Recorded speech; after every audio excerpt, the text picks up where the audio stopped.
The Tyson Fury versus Oleksandr Usyk situation is a weird one.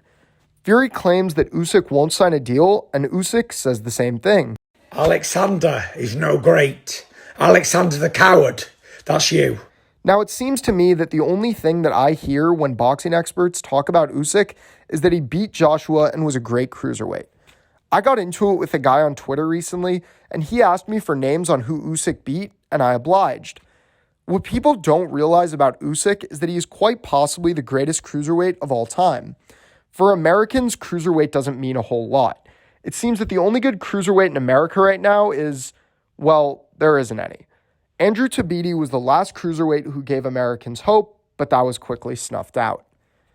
While the cruiserweight division in America pretty much evaporated after Evander Holyfield moved up in the 90s, it has continued to be a prominent weight division in other parts of the world.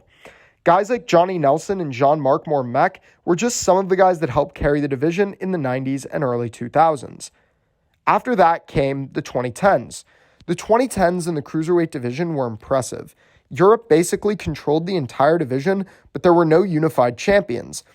That's when the World Boxing Super Series came in. The World Boxing Super Series was created by Cal Soderlund and Richard Schaefer.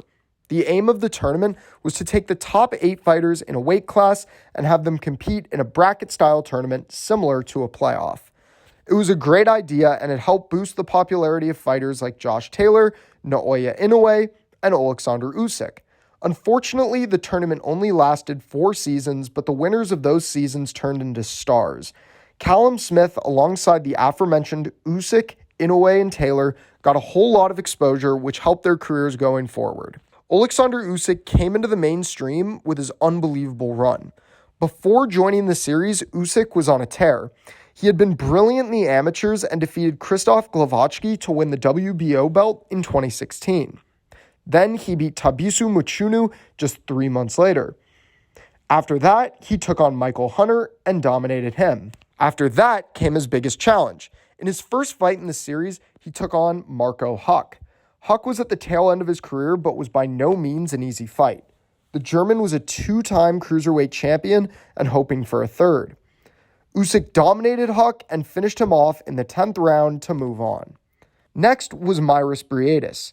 This was the toughest fight of Usyk's career to that point. Briedis had been the WBC belt holder, and it was a great unification bout for both guys. The fight was brilliant, with Usyk narrowly coming out on top to move on to the finals to face Murat Gasayev. Murat Gasayev was the IBF and WBO champion, and it became apparent that whoever won this fight would move on to fight Tony Bellew.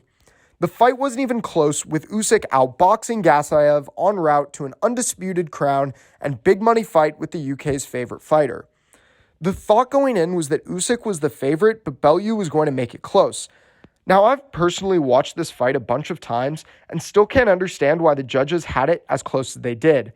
In any case, Usyk dominated and put Bellew to sleep with one of the most devastating knockouts that you will ever see. That fight signified several things.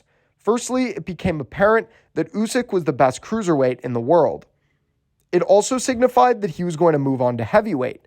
Lastly, it showed that while the attention was on Fury and Joshua, a new player had come to town, and he was going to show people that cruiserweights weren't something to be played with. However, hopefully we can see a fight between Usyk and Fury in the future, but that may be hard.